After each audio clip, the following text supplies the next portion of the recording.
Hello दोस्तों, good morning, good afternoon, good evening and very good night to everyone. दोस्तों, आज से हम लोग कक्षा 10वीं की विज्ञान की कक्षाएं शुरू करने जा रहे हैं।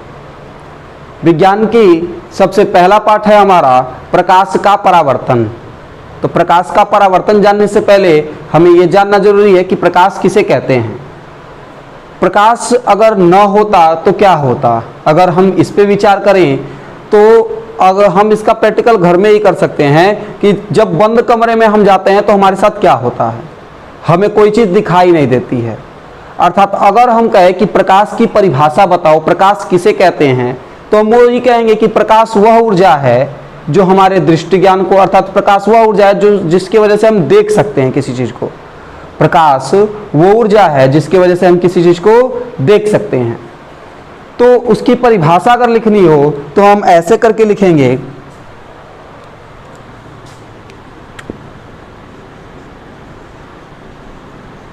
प्रकाश मीन्स लाइट। अगर प्रकाश न होता तो हम ये रात में वीडियो भी शूट नहीं कर पाते। तो अगर परिभाषा लिखना हो तो हम लिखेंगे प्रकाश एक प्रकार की ऊर्जा है जो हमारे दृष्टि ज्ञान को जागृत करती है। ठीक है। अगर कोई परिभाषा पूछे तो हम सीधे सीधे लिख सकते हैं कि प्रकाश एक प्रकार की ऊर्जा है जो हमारे दृष्टि ज्ञान को जागृत करती है। अथवा हम दूसरे शब्दों में कह सकते हैं कि प्रकाश वह भौतिक साधन है जिसकी वजह से हम वस्तुओं को देखने के समर्थ होते हैं। ठीक। अब ये बताइए बात कि प्रकाश तो ऊर्जा है, क्या प्रकाश के बिना, मतलब प्रकाश क्या अपने सीधे आंख में डाल लेंगे तब दिख जाएगा क्या कोई वस्तु? अगर हम किसी अंधेरे कमरे में गए और हमें ढूंढना है, कोई अपना सामान ढूंढना है, हम जाएं जा करके टॉर्च लेके जाएं, ऐसे टॉर्च ले लिया और ऐसे लेके जाएं और हमें सामान ढूंढना है, हम क्या करें कि सामान उधर जलाने के बजाय अपने आँखियों में जला लें टॉर्च को, और ऐसे टॉर्च को जला के दिखाएं, हमको समझ में नहीं दिख रहा है कहाँ गया सामान। अगर हम इस प्रकार से टॉर्च को अपनी आंखों में जलाएंगे तो क्या हमें सामान दिखेगा? जो वस्तु दिखेगा, वस्तु दिखबे नहीं करेगा। इसलिए नहीं दिखेगा क्योंकि अगर हम किसी वस्तु के ऊपर प्रकाश डालते हैं तो उस वस्तु से जो है प्रकाश टकराता है और टकरा करके आकर के हमारी आंखों में प्रवेश करता है, तब जाके हम किसी वस्तु को देख पाते हैं। न तो आँखियों में जला लेंगे तो कोई वस्तु ही नहीं दिखेगी। टॉर्च को अगर हम आंख में जला करके ढूंढने लगेंगे तो कुछ नहीं दिखेगा, तो हम कहेंगे सामान नहीं मिल रहा है। लेकिन ये तो खैर दूसरी बात हो गई। लेकिन सीधी सी बात यह है कि अगर हम देखिए कोई चीज़ हमें दिखती कैसे है, अगर कहीं पे कोई वस्तु रखी हो, जैसे ये वस्तु रखी हो और ये हमारा आँख है, ठीक, मान लेते हैं कि ये हमारा आँख है, और अगर ये यहाँ पे प्रकाश नहीं है, अगर यहाँ पे प्रकाश नहीं है, प्रकाश नहीं है, ठीक, प्रकाश नहीं है, अगर प्रकाश नहीं होगा तो ये वस्तु से यहां से कोई प्रकाश निकलेगा ही नहीं, मतलब कोई प्रकाश उत्सर्जित नहीं होगा। अर्थात कोई भी चीज यहां से जब आएगी ही नहीं तो हमारी आंखों में प्रवेश नहीं करेगी, तो हमें कुछ दिखेगा नहीं।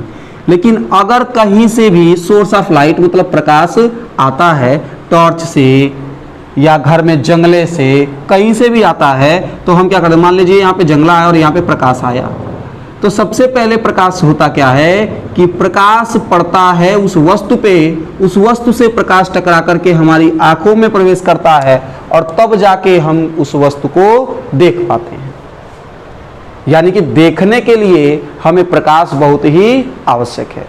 बिना प्रकाश के हम किसी वस्तु को देख ही नहीं सकते हैं। इसका एक और एग्जाम्पल है, अगर जैसे किसी के घर के अंदर जंगला लगा हुआ है, जैसे अगर किसी के घर के अंदर जंगला, मतलब इसे विंडो बोलते हैं सीबीएसई बोर्ड वाले, हम लोग जंगला बोलते हैं, खिड़की बोलते हैं। तो यहाँ पे क्या होता है, जैसे ये घरों में लगा हुआ खिड़की है, तो दिन के समय क्या होता है, दिन के समय ये अंदर बैठा व्यक्ति जो होता है, अगर अंदर कोई बैठा है व्यक्ति और हम क्या कर रहे हैं, रोड पे ऐसे खड़े हैं, तो दिन के समय ये व्यक्ति हम लोगों को देख पाता है, लेकिन हम लोग जो है इस व्यक्ति को नहीं देख पाते हैं। ऐसा इसलिए होता है क्योंकि दिन के उजाले में, और देखिए अगर ये व्यक्ति अपने कमरे की लाइट बंद किया होगा तभी ऐसा होगा, अगर कमरे की लाइट खोला होगा तो हम इसको हल्का फुल्का देख सकते हैं, लेकिन अगर इसने कमरे की लाइट बंद की हुई है तो ये व्यक्ति हमें देख सकता है, हम इसे नहीं देख सकते हैं। ऐसा इसलिए होता है क्योंकि यहां पर तो पूरा दिन के उजाले में सूर्य का पूरा प्रकाश मिलेगा, तो यहां से प्रकाश टकरा करके इस व्यक्ति के नेत्र में प्रवेश कर जाएगा। अब ऐसे मतलब यहां से सीधे जाएगा तो इसके यहां से इस व्यक्ति के ऊपर से ही प्रकाश क्या करेगा, टकरा के जाएगा और इस व्यक्ति के नेत्रों में प्रवेश कर जाएगा, तो ये व्यक्ति इसको देख पाएगा। लेकिन यहां प्रकाश नहीं रहेगा तो ये व्यक्ति देखेगा कैसे, देख भी नहीं पाएगा। लेकिन वही काम होता है कि अगर रात हो जाता है, ठीक, जब रात हो जाता है तब क्या होता है कि इस जंगले में का बैठा व्यक्ति इस व्यक्ति को नहीं देख पाता है, क्योंकि अब जो है यहाँ पे प्रकाश नहीं है। और जब यहाँ प्रकाश नहीं है तो लेकिन ये तो व्यक्ति लाइट जला के ही रहेगा, क्योंकि रात हो चुका है, तो कमरे में अंधेरा में तो बैठे नहीं रहेगा चुपचाप एकदम भूते की तरह से। ये क्या करेगा, लाइट जला के ही रहेगा। अब ये जो लाइट जलाएगा तो अब यहाँ से जो लाइट है ये परावर्तित होकर के बाहर निकलेगी। हाई वाला जो व्यक्ति खड़ा था यहाँ, ये अब रात में इसको चाहे तो देख सकता है, लेकिन दिन में ये व्यक्ति इसको देखेगा, ये नहीं देख पाएगा। रतिया में हाई इसको नहीं देख पाएगा, ये इसको देख पाएगा। तो ये होता है प्रकाश। प्रकाश के ही अनुसार हम जैसे प्रकाश अब देख पाते हैं, किसी चीज को नहीं देख पाते हैं, किसी चीज को देख पाते हैं। इन्हीं के अनुसार जो है वस्तुओं को दो भागों में बांट दिया गया। एक भाग को कहा गया प्रदीप्त वस्तुएं, दूसरे भाग को कहा गया अदीप्त वस्तुएं। अब प्रदीप्त वस्तुएं क्या होती हैं, अदीप्त वस्तुएं क्या होती हैं, उनको भी हम लोग लिखते हैं। हमारे साथ साथ आप सभी लोग इसको नोट भी बनाते चलिएगा। नोट्स आप लोग जब तैयार किए रहेंगे तो आप लोग को एग्जाम टाइम में दिक्कत नहीं होगी। तो प्रकाश लिख लीजिएगा, और चैनल पर नए हो तो चैनल को सब्सक्राइब जरूर कर लीजिएगा, क्योंकि हम पूरी की पूरी क्लास बिल्कुल मुफ्त में पढ़ाने वाले हैं। ठीक, तो प्रकाश हो गया। अब हम लिखेंगे प्रदीप्त वस्तुएं। प्रदीप्त वस्तुएं, ठीक, प्रदीप्त वस्तुएं किन्हें कहते हैं। तो देखिए, प्रदीप्त वस्तुएं वे वस्तुएं होती हैं जो स्वतः ही प्रकाश का उत्सर्जन करती हैं। उत्सर्जन माने का छोड़ना, फेंक देना, यहाँ से निकालना, उत्सर्जन करती हैं। ठीक, ऐसी वस्तुएं जो स्वतः ही प्रकाश का उत्सर्जन करती हैं उन्हें हम प्रदीप्त वस्तुएं कहते हैं। अब ये भी कई प्रकार की होती है, मतलब दो प्रकार की कह सकते हैं। एक होती है नेचुरल अर्थात प्राकृतिक, और एक होती है मैन मेड मतलब मनुष्य द्वारा निर्मित, मानव निर्मित। तो हम इसको दो भागों में डिवाइड नहीं करेंगे, लेकिन बता देंगे जरूर। देखिए, प्रदीप्त वस्तुएं तो वे वस्तुएं जो स्वतः ही प्रकाश का उत्सर्जन करती हैं उन्हें हम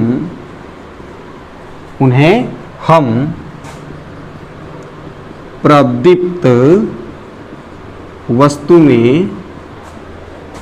कहते हैं।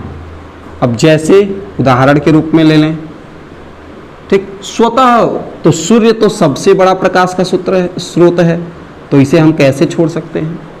सूर्य हो गया, बल्ब हो गया, बल्ब भी तो स्वतः प्रकाश का उत्सर्जन करता है। भले ही बल्ब मानव निर्मित है, लेकिन बल्ब से क्या होता है, प्रकाश उत्सर्जित होता है। तो बल्ब हो गया, लालटेन हो गया, मोमबत्ती हो गया, और भी बहुत चीजें।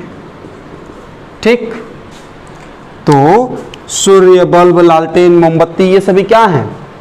सब के सब प्रदीप्त वस्तुएं हैं, जिसमें से सूर्य जो है वो प्राकृतिक है, बाकी सारी की सारी चीजें मानव निर्मित है।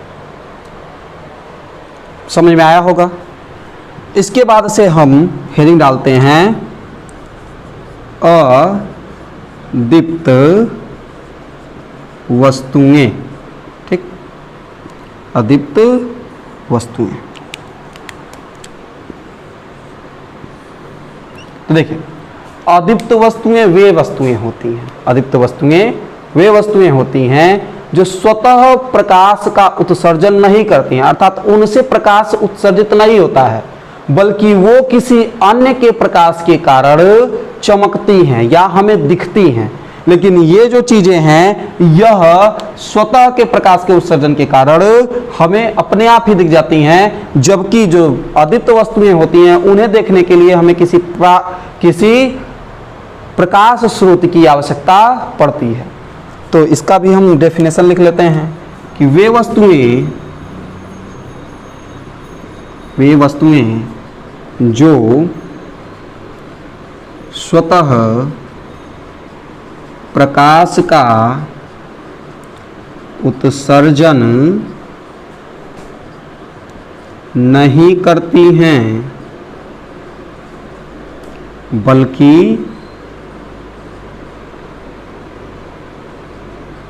प्रदीप्त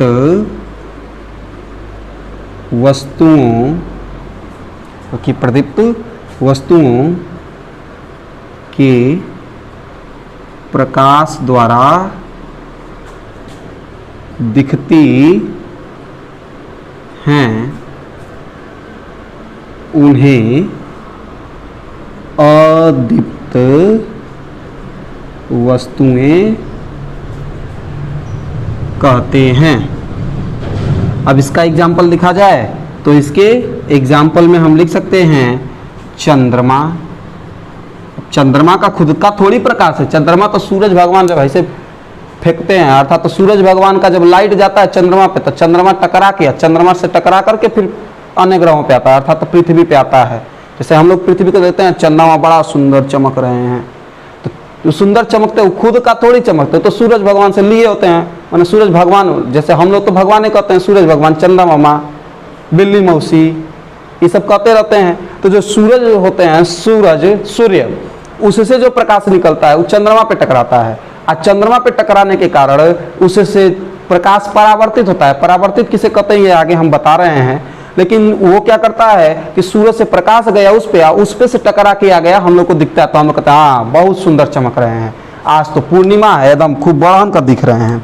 तो देखो, चंद्रमा, मेज, कुर्सी, पेन,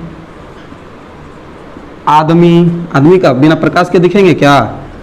आदमी हम लिख दिए मनुष्य, ठीक, मनुष्य, ठीक। जानवरों का अखिया जो होता है चमकता है, लेकिन वो कब चमकता है? जब प्रकाश डालते हैं तब। तो बिल्ली के आंख में टॉर्च जलाइए तो एकदम खूब सुंदर दिखेगा। तो क्यों दिखता है? क्योंकि जब वो प्रकाश का परावर्तन करता है इसलिए दिखता है। तो जैसे पेन, मनुष्य आदि, ठीक है। इसका आप लोग स्क्रीनशॉट ले लीजिए, यहाँ पे हम लिख देते हैं पेज नंबर 1, मीन्स इसका स्क्रीनशॉट ले लीजिएगा, जिससे कि आप लोगों को नोट्स बनाने में दिक्कत ना हो। स्क्रीनशॉट ले लीजिए।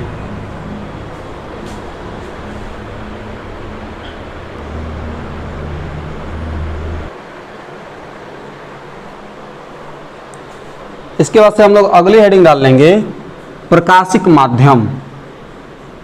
प्रकाशिक माध्यम, प्रकाशिक माध्यम का मतलब होता है ऑप्टिक्स मीडियम, मतलब कि कहाँ से प्रकाश कैसे संचरण कर रही है, मतलब प्रकाश किस माध्यम से, माध्यम माने होता है रास्ता, प्रकाश किन किन माध्यमों से अर्थात किन किन रास्तों से संचरण कर सकती है अर्थात चल सकती है, उन्हें हम प्रकाशिक माध्यम कहते हैं। तो इसका अगर लिखा जाए तो लिखेंगे कि प्रकाश के संचरण, प्रकाश के संचरण के अनुसार, प्रकाश के संचरण के अनुसार प्रकाशिक माध्यमों को, ठीक, प्रकाश के संचरण के अनुसार प्रकाशिक माध्यमों को 3 भागों में बांटा जा सकता है,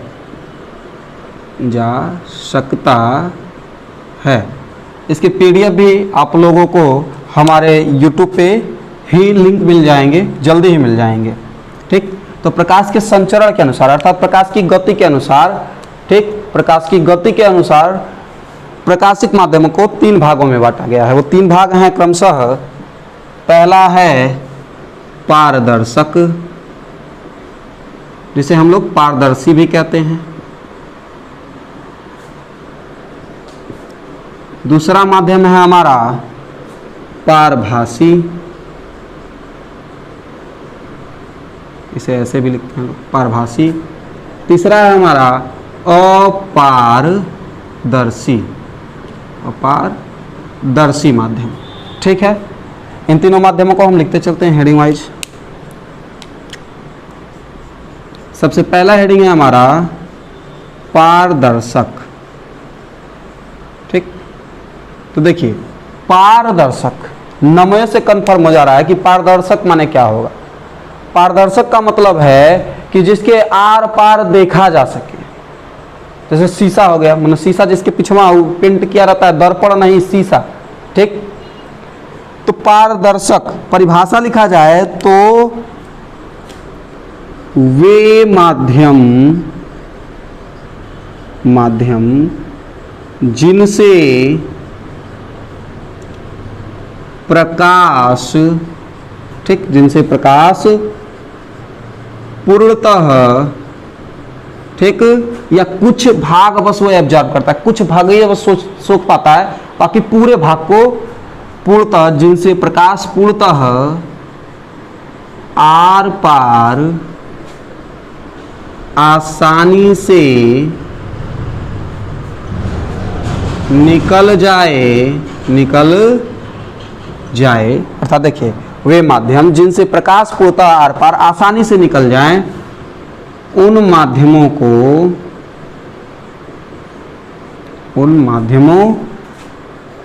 को पारदर्शक माध्यम कहते हैं। पारदर्शक माध्यम कहते हैं। ठीक, जैसे कांच तो है, ठीक, कांच के आर पार हम देख सकते हैं, कांच, स्वच्छ जल, गंदा जल नहीं, स्वच्छ जल, एकदम साफ जल रहेगा तो उसके हम आर पार आसानी से देख सकते हैं। जैसे पनिया में मछली देख लेते हैं हम लोग, जैसे तैर रहे होते हैं, सब जब साफ पानी होता है तो पानी में उसमें मछली तैर रही होती है तो देख लेते हैं हम लोग, वैसे ही स्वच्छ जल। हवा, जो हम जैसे यहाँ पे हैं, अब हवा अगर पारदर्शी नहीं रहती ना, तो जिससे हम वीडियो रिकॉर्ड कर रहे हैं जिस कैमरे से, वो कैमरा से वो हम दिख ही नहीं पाते आपको साफ से। तो हवा भी क्या है, पारदर्शक माध्यम है। ठीक, आदि। ठीक है, इसके बाद से दूसरा हम पढ़ते हैं, खड़ी पाई लगा देते हैं। दूसरा होता है पारभासी।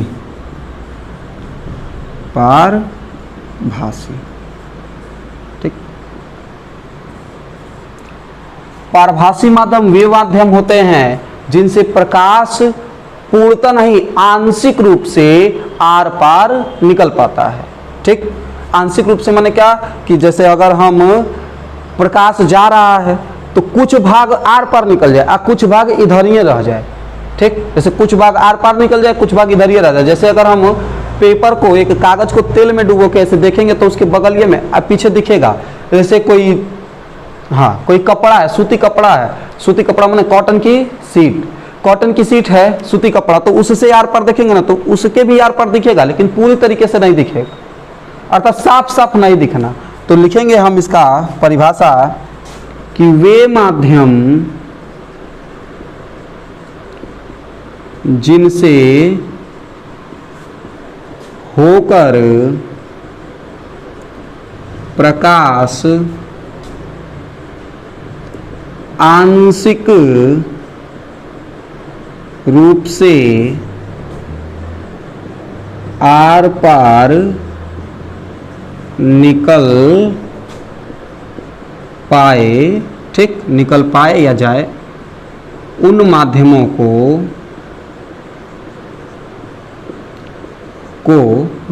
को पारभासी माध्यम कहते हैं।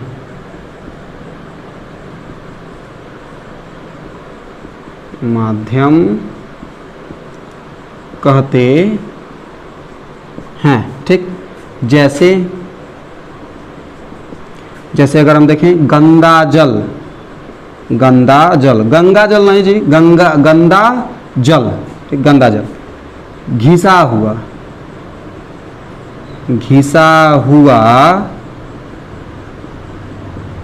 कांच, एकदम घिसा हुआ, एकदम पुरान हो जाए, एकदम पुराना। उसके बाद से घिसा हुआ कांच हो गया। फिर और भी एग्जांपल, जैसे तेल में भीगा हुआ कागज, ठीक, ये सब। इसके बाद से अगला जो हेडिंग है हमारा वो होगा, अगली हेडिंग अपारदर्शक। इसे अपारदर्शी माध्यम कहते हैं, ठीक। तो अपारदर्शक जिसके आर पार प्रकाश जा ही ना पाए, ठीक। तो वह माध्यम जो प्रकाश का विरोध करे, या प्रकाश को आर पार न जाने दे, उसे अपारदर्शक माध्यम कहते हैं, ठीक। अब कौन कौन सा है, ऐसा तो बहुत सा है। जैसे लकड़ी, दरवाजा बंद कर दो कोई दिखबे नहीं करेगा, लकड़ी। और तुम्हारा लकड़ी हो गया, ईंट के दीवार है, अगर प्रकाश कहीं से नहीं आ रहा है, अंदर लाइट नहीं जलाओगे, ईंट का दीवार पूरा बंद कर दोगे, पूरा कमरा बंद रहेगा, तो ईंट से प्रकाश थोड़ी आएगा। तो ईंट हो गया, ठीक, लकड़ी हो गया, ईंट हो गया, प्लास्टिक की शीट,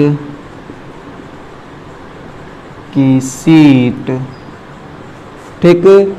और भी बहुत सारी चीजें हैं जो अपारदर्शी हैं आदि, ठीक है। तो ये तो था हमारा प्रकाशिक माध्यम। प्रकाशिक माध्यम को हम 3 में बांटते हैं, पारदर्शक, पारभासी और अपारदर्शक। कल हम लोग अपने आने वाली वीडियो में, अर्थात नेक्स्ट वीडियो में हम लोग पढ़ेंगे कि प्रकाश की किरणें कितने प्रकार की होती हैं, कौन सी किरणें कहाँ जाएंगी, किरणों का मतलब किरण पुंज जो है वो कैसे जाएगी, तो कहाँ से परावर्तित होगी। कल ही के वीडियो में हम लोग पढ़ेंगे प्रकाश का परावर्तन किसे कहते हैं। कल ही हम लोग प्रकाश के परावर्तन के नियम भी पढ़ेंगे। तो आज के लिए बस इतना ही। आशा करते हैं कि आपको वीडियो जरूर पसंद आया होगा, और अगर रेगुलर आपको वीडियो चाहिए तो चैनल को सब्सक्राइब कर लें, बेल आइकन को प्रेस कर दें, ताकि अब जो है जैसे ही वीडियो अपलोड हो तुरंत आप लोग को नोटिफिकेशन चला जाए और आप लोग उस वीडियो को देख लें। नोट्स आज से तैयार करना स्टार्ट कर दीजिए, कक्षा 10वीं के नोट्स, जिससे कि आप लोगों को कोई भी दिक्कत का सामना न करना पड़े। Thank you.